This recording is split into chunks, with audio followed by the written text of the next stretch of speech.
Bella, bella, bella. Elle répondait au nom de Bella. Les gens du coin ne voulaient pas lâcher là.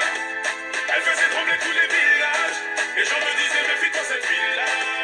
Elle répondait au nom de Bella. Les gens du coin ne voulaient pas lâcher là. Elle faisait trembler tous les villages. Les gens me disaient méfie-toi cette fille-là. Bonjour à toutes et tous, citoyens éclairés, salam alaikum, welcome. Aujourd'hui, c'est la suite de la vidéo que nous avons commencé hier, c'est-à-dire les 5 conseils pour ne pas se faire rouler dans la farine par les discours des candidats à la présidentielle.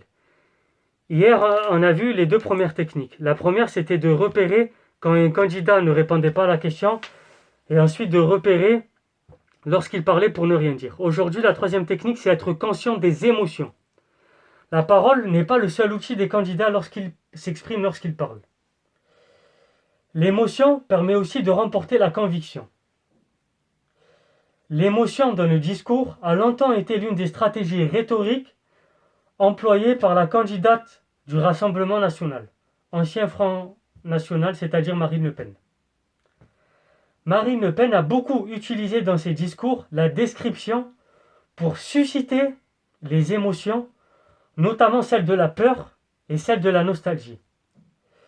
La peur, c'est lié à cette rhétorique de l'immigration. La nostalgie, la France était mieux hier. C'est une championne de la rhétorique. Elle utilise en particulier deux figures de style. D'abord, c'est l'hypotypose et ensuite la diatypose. Ce sont deux figures de description rhétorique. La première, elle consiste à faire une description très détaillée et réaliste. Et enfin, la seconde, elle consiste à une description brève où en quelques phrases, on va brosser un portrait. C'est une spécialiste de ces deux figures. Essayez de repérer ça. Marine Le Pen est-elle toujours une candidate aussi radicale qu'avant? Pour éviter de se faire influencer par leurs émotions, le spécialiste de la rhétorique nous invite, nous les électeurs et les électrices, à prendre conscience de ces dernières et à s'en méfier. Lors d'un discours, il faut toujours prendre garde quand on ressent des émotions. Plus on ressent des émotions, plus nous avons des difficultés à mobiliser notre esprit critique. C'est pour ça que nos émotions nous retirent une partie de notre liberté à ne pas être d'accord avec l'interlocuteur.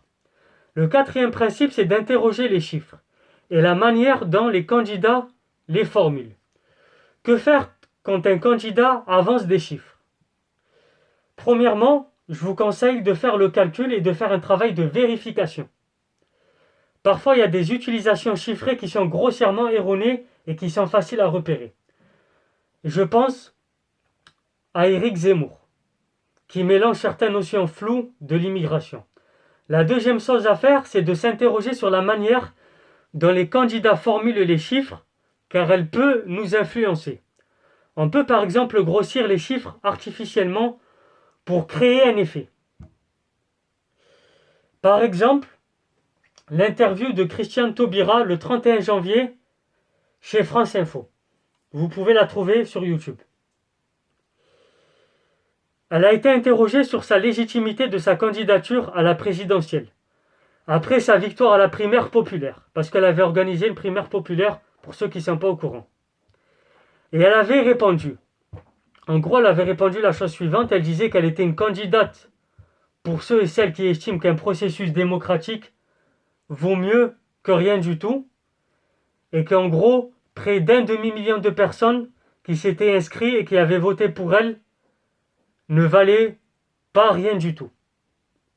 Et en réalité, en fait, c'était environ 390 000 personnes qui avaient voté pour elle. Mais ici, la candidate, elle a joué sur la dimension. Elle a choisi l'unité du million plutôt que de dire 390 000. C'est mieux quand tu dis un demi-million. Ça grossit le chiffre. Voilà. En rhétorique, plus la dimension utilisée pour parler d'une valeur est grande, et plus le chiffre nous paraît grand à nous.